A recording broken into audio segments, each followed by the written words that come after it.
এই লোকগুলোর বিশেষত খুব দ্রুত স্পিড তুলতে পারে। এটা হচ্ছে 6615।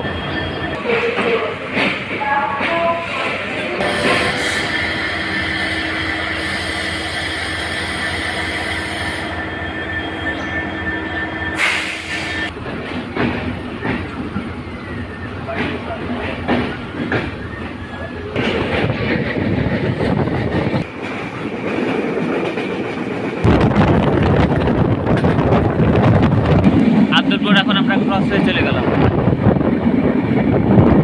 এই সেকশনে কিন্তু গতির খেলা দেখায় প্রত্যেকটা দিন।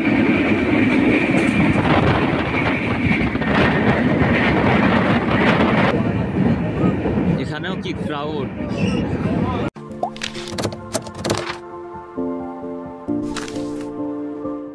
আসসালামু আলাইকুম, সবাইকে স্বাগত জানাচ্ছি রাজশাহী রেল স্টেশন থেকে। আর আজকে আমরা যাচ্ছি মধুমতি এক্সপ্রেসে রাজশাহী থেকে পাকশি পর্যন্ত। দর্শক, স্বাগতম জানাই আমার চ্যানেলের রেল জার্নি ব্লগ ভিডিওতে। আজকের ভিডিওতে আমি আপনাদের সাথে শেয়ার করতে যাচ্ছি মধুমতি এক্সপ্রেসের যাত্রা। মধুমতি এক্সপ্রেস বাংলাদেশ রেলওয়ের অধীনে পরিচালিত একটি অত্যন্ত জনপ্রিয় আন্তনগর ট্রেন, যা বর্তমানে রাজশাহী থেকে পদ্মা সেতু হয়ে রাজধানী ঢাকা পর্যন্ত চলাচল করে থাকে। ঢাকার মুখে চলাচলকারী আন্তনগর মধুমতি এক্সপ্রেস ট্রেন 4 নম্বর প্ল্যাটফর্মে অবস্থান করছে। রেলওয়ে স্টেশন থেকে জানিয়ে দেওয়া হচ্ছে মধুমতি এক্সপ্রেস 4 নম্বর প্ল্যাটফর্মে রয়েছে। আমরা এখন প্ল্যাটফর্ম করিডোরের দিকে এগিয়ে যাচ্ছি।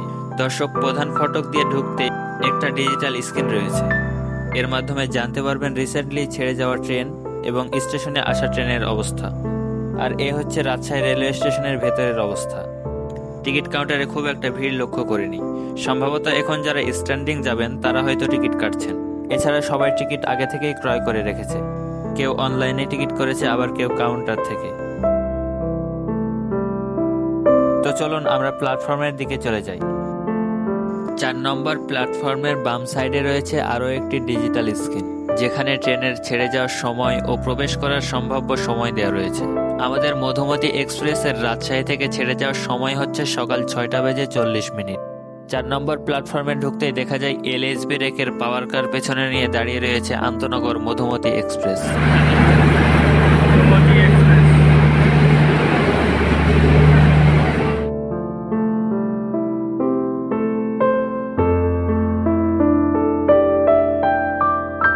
আমি টিকিট দেখেছি অনলাইনে, ঢাকা টু রাজশাহী একটা সিটও ফাঁকা নেই। এগুলো যা সিট আছে সব লোড হয়ে যাবে।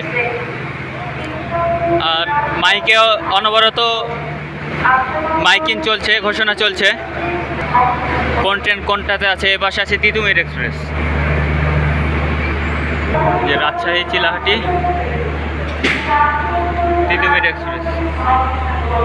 আর এ হচ্ছে রাজশাহী ঢাকার মধুমতি এক্সপ্রেস, যেটি এখন এলএসবি রেখে চলাচল করছে। এটির রেক ছিল আগে ইনকা 2016, যেটি বাংলাবান্ধা এক্সপ্রেসে দেওয়া ছিল।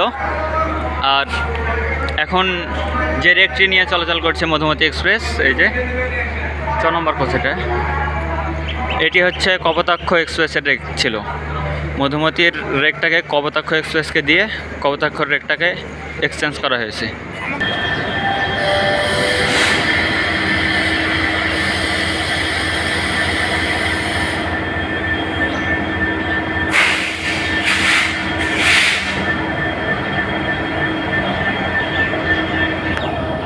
এই পাশে হচ্ছে মধুমতি এক্সপ্রেস, আর এটা হচ্ছে তিতুমির এক্সপ্রেস। আমরা যাবো এইটাতে। সো গাড়ির সময় হচ্ছে 6:40। 6600 সিরিজের লোকো যুক্তরাষ্ট্রের ইলেকট্রোমোটিভ ডিজেল অর্থাৎ ইএমডি উৎপাদন করে, যা বাংলাদেশের এখন পর্যন্ত সেরা লোকোমোটিভ।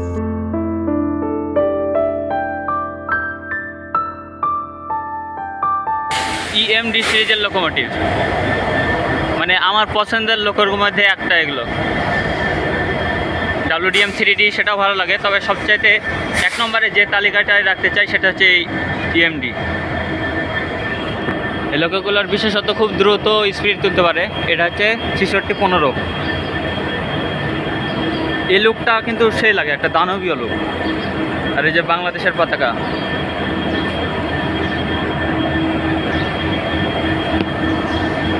তো ভিতরের অবস্থাটা আপনাদের দেখাবো, চলুন যাই।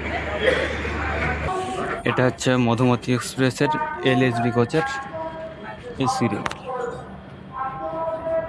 নম্বর দেওয়া আছে C38। আন্তনগর মধুমতি এক্সপ্রেসের মোট কোচ সংখ্যা 12টি, যার মধ্যে একটি শীতাতাপ নিয়ন্ত্রিত এসি চেয়ার কোচ, যার আসন সংখ্যা 80টি।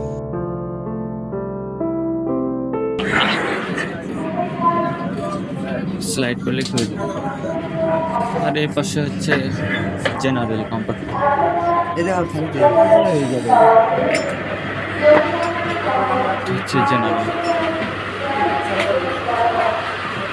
এটা হচ্ছে জেনারেল কোচ শোভন শেয়ার যেটা। হচ্ছে খ নম্বর কোচ, আর এই খ নম্বরের 11-12 এই দুইটা সিট বুক করেছি। সো এখান থেকে আমাদের যাত্রা শুরু হবে। এই যে জানালা, এটা তুলে দিতে হবে এখান থেকে। আর এই যে পুলিশ মামারা ডিউটি পালন করছে, এ হচ্ছে এদিকের অবস্থা। LSB কোচে কিন্তু একটা সুবিধা, সেটা হচ্ছে এটা ড্যামেজ কম হয়, কিন্তু ভিতরের অবস্থাটা এটা যেহেতু অনেক বছর হয়ে গেছে, সে তুলনায় কিছুটা অবস্থা খারাপ দেখতে পাচ্ছি। ট্রেনের সিটগুলো যদি আরেকটু সুন্দর থাকতো ভালো লাগতো। কেমন ফিল হচ্ছে তুমি?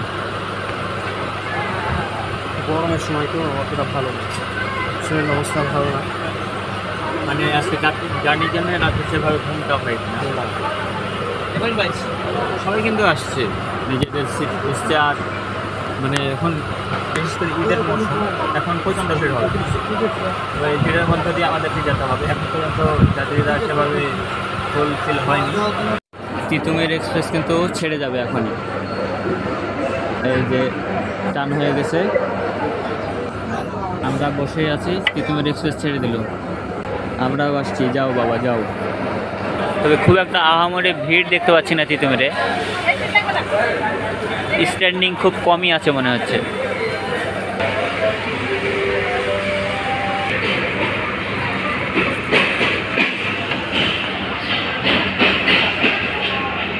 রাজশাহী থেকে ডিপার্চার নিল মধুমতি এক্সপ্রেস 6:40 ঘড়ির কাঁটায়।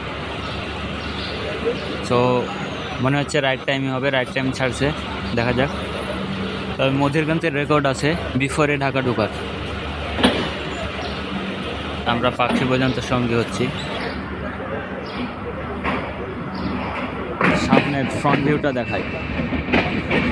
মূলত সম্ভবত এই লাইনটাতেই বরেন্দ্রর সাথে ধূমকেতুর যে দুর্ঘটনাটি ঘটেছিল, সেটা হয়তো এই লাইন হতে পারে। হালকা একটা কার, আসলে LSB রেক আমার কেন পছন্দ দেখি গতিটাই বুঝতে পারবো। আর এই যে এগুলো ইনকা, এই যে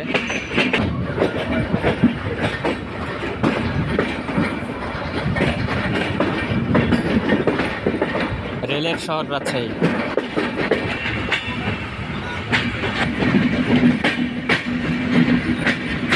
ভদ্রার মোড় ক্রসিং।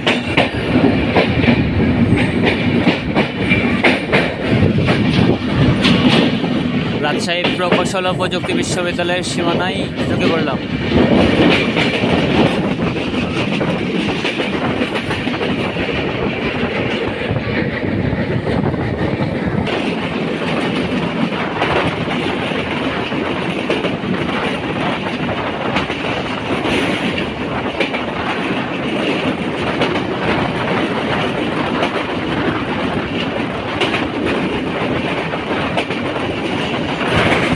মজা কিন্তু খেলা দেখাচ্ছে সেই রকমের গতি।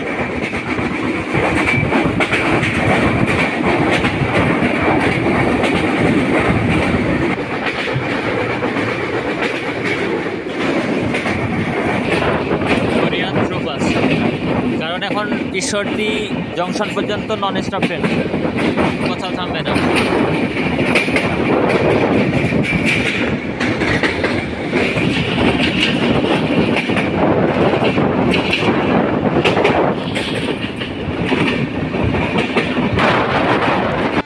মধুমতি এক্সপ্রেস প্রথম চালু করা হয় 15 আগস্ট 2003 সালে এবং সেই সময় এটি রাজশাহী থেকে গোয়ালন্দ ঘাট রুটে চলাচল করত। পরবর্তীতে 2020 সালের 30 অক্টোবর রুট পরিবর্তন করে ফরিদপুরের ভাঙ্গা রেলওয়ে স্টেশন পর্যন্ত চলাচল করে এবং এরপর 2023 সালের 1 ডিসেম্বর থেকে এটি ঢাকা রেলওয়ে স্টেশন পর্যন্ত চলাচল শুরু করে।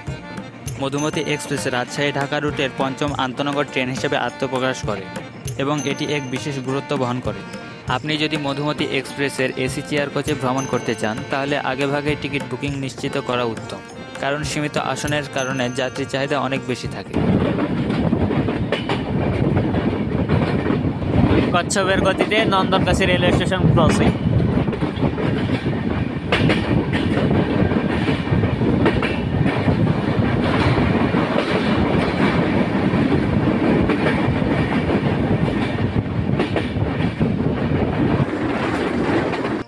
মধুমতি এক্সপ্রেসে রয়েছে 7টি শোভন চেয়ার কোচ, যার প্রতিটিতে 92টি আসন রয়েছে এবং এর মোট আসন সংখ্যা 644টি। একটি প্রথম শ্রেণীর নন এসি ক্যাবিন কোচ রয়েছে এই ট্রেনে, এর আসন সংখ্যা 48টি। এভাবে সকল রেক কম্পোজিশনে মধুমতির মোট আসন সংখ্যা 896টি। বর্তমানে শুধুমাত্র একটি এসি চেয়ার কোচ থাকায় অনেক যাত্রী অতিরিক্ত এসি কোচ যুক্ত করার দাবি জানিয়েছেন।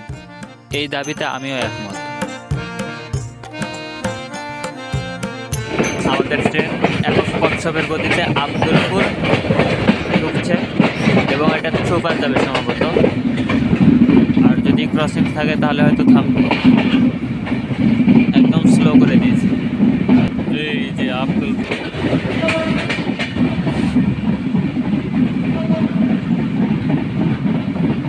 আপনাদেরকে দেখিয়েছিলাম যে তিতুমির এক্সপ্রেস যেটি রাজশাহী থেকে ছেড়ে আসছিল সেটি যাবে চিলাহাটি, অর্থাৎ আব্দুলপুর থেকে সেটি আবার ব্যাক দিকে যায়। সো ওটি ওই পাশে দাঁড়িয়ে গেছে, ওই যে পার হয়ে গেল। সো আব্দুলপুর এখন আমরা ক্রস হয়ে চলে গেলাম।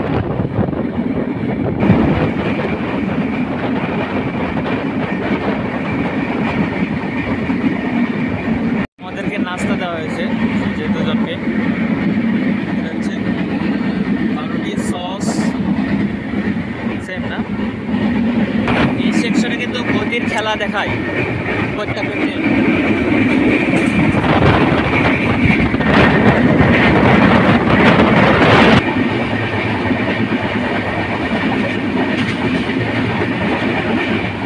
এখানে ট্রেন কেন দাঁড়িয়ে পড়লো সেটা বুঝতে পারছি না।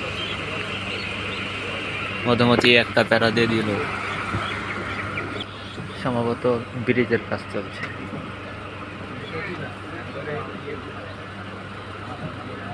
তো আবার আস্তে আস্তে টান দিতে লেগেছে।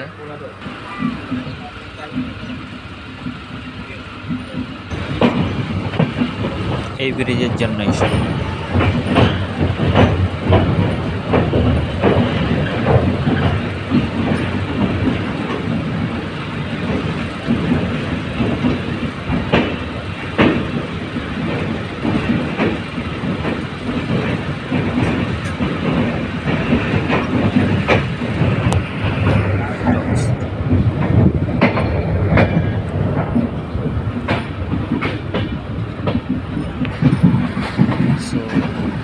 এরপর টান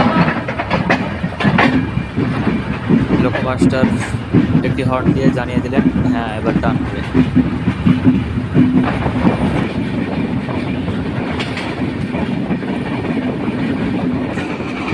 এছাড়া সিল সিটি, পঞ্চাশম কেতু, বনলতা এই 4টি ট্রেনই যমুনা সেতু হয়ে চলাচল করে। তো এখন যে আমাদের পরবর্তী ডেস্টিনেশন সেটি হচ্ছে ঈশ্বরদী জংশন, সেখানে গিয়ে আমাদের ট্রেন থামবে। এটাই অফিসিয়াল যাত্রাবিরতি প্রথমবার রাজশাহী থেকে।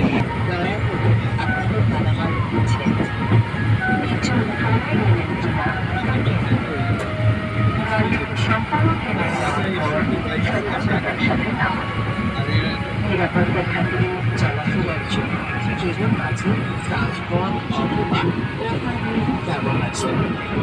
ভালো থাকুন, নিরাপদ ও সুস্থ থাকুন। বাংলাদেশ রেলওয়ে ভ্রমণের জন্য আপনাদের অশেষ ধন্যবাদ।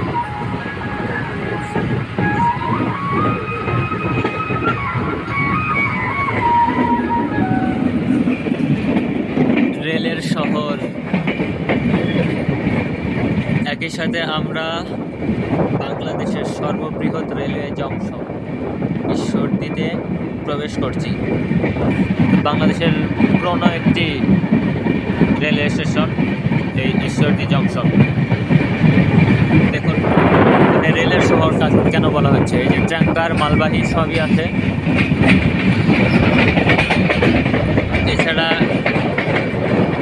খুলনাগামী যত ট্রেন ছিল আগে, এখন পদ্মা সেতু হয়ে যাওয়ায় ওই দিক দিয়ে চলাচল করছে। তবে খুলনাগামী যত ট্রেন ছিল আগে সব কিন্তু এই জংশন দিয়ে চলাচল করছে। প্রবেশ করছে, এই যে প্ল্যাটফর্মে ঢুকে গেলাম আমরা, প্ল্যাটফর্ম নম্বর 4।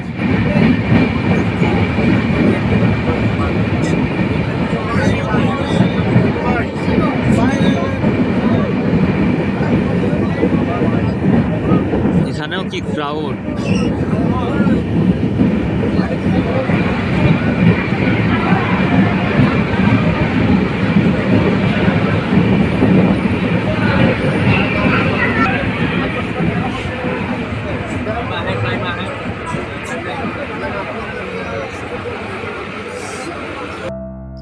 আমরা এখন রয়েছি ঈশ্বরদী রেলওয়ে জংশনে। এটা মধুমতি এক্সপ্রেসের রাজশাহী থেকে ছেড়ে এসে প্রথম স্টপেজ। ঈশ্বরদী জংশনটি বাংলাদেশের একটি গুরুত্বপূর্ণ রেলওয়ে জংশন, যা বহু রেলপথের সংযোগস্থল। রেলওয়ে স্টেশনে হাজারো লোকের ছোটাছুটি তাদের গন্তব্যে যাওয়ার জন্য। এখানে ট্রেনটি 20 মিনিটের জন্য অফিসিয়াল যাত্রা বিরতি দেবে এবং তারপর আমাদের যাত্রা আবারও শুরু হবে পাকশী রেলওয়ে স্টেশনের উদ্দেশ্যে। কি একটা অবস্থা!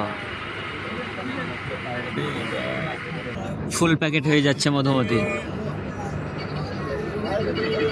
ঈশ্বরদী জংশনে এতই যাত্রী চাপ। ঈশ্বরদী জংশনে একটি কড়া হর্ন দিয়ে আমাদের ট্রেন ডিপার্চার নিচে ঈশ্বরদী জংশন রেলওয়ে স্টেশন। তবে যাত্রীতে কোণঠাসা কিন্তু পুরো ট্রেন। ওইগুলো কিন্তু ইরানি ভিআইপি কোচ। ঢালারচর এক্সপ্রেসের একটা বগি দেখতে পাচ্ছি।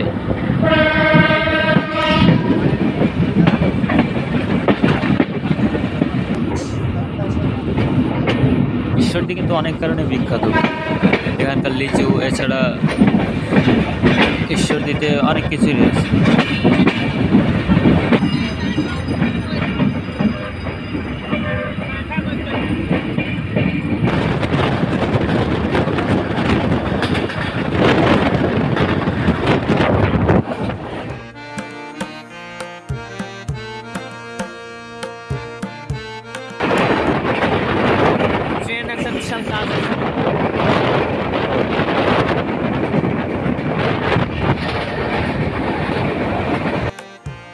রূপপুর পারমাণবিক বিদ্যুৎ কেন্দ্রের কুলিং টাওয়ার উকি দিচ্ছে এবং এখন আমরা পাকশী রেলওয়ে স্টেশনের খুব কাছাকাছি পৌঁছাচ্ছি, সাথে সাথে শতবর্ষী ব্রিজের সামনে বটেও।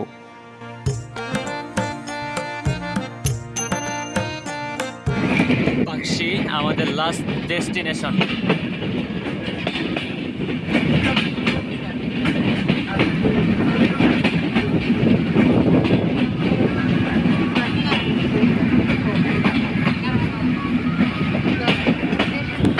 যাত্রা শেষ হলো, নেমে পড়লাম পাকশী রেলওয়ে স্টেশনে।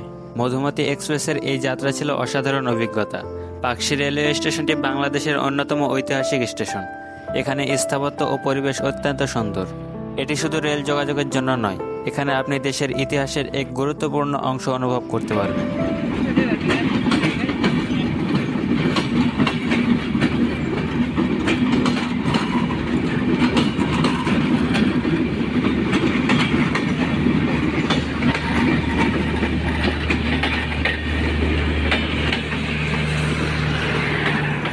এবং সামনে সেই হার্ডিং ব্রিজ, আর এপাশে রয়েছে পারমাণবিক বিদ্যুৎ কেন্দ্র। সো এখানে কিন্তু রাশিয়ার লোকজন দ্বারা এটা নির্মিত হয়। এই যে সামনে রাশিয়ান দেখতে পাচ্ছি, আমার এ পাশেও কিছু রাশিয়ান আছে। রাজশাহী টু পাকশী রেল ভ্রমণ আজ এক পর্যন্তই, এখানে শেষ করতে হচ্ছে। আর সবাইকে অনুরোধ করব ভিডিও শেষে অবশ্যই লাইক, কমেন্ট এবং চ্যানেলটি ভালো লাগলে সাবস্ক্রাইব করবেন, দিয়ে আমাদের পাশে থাকবেন। তো দেখা হচ্ছে পরবর্তী ভ্লগে। কারণ এখন এখানে আসলাম, আপনাদেরকে এতটুকু পর্যন্ত দেখালাম যে রাজশাহী টু পাকশী পর্যন্ত। রেল ভ্রমণটা। তো এখন এই জায়গাটা এক্সপ্লোর করব, এর পরবর্তী ভ্লগ হচ্ছে এই জায়গাটা নিয়ে। তো সেটা আগে আপনাদেরকে জানিয়ে রাখলাম, নিশ্চয়ই পরবর্তী ভিডিওর জন্য অপেক্ষায় থাকবেন।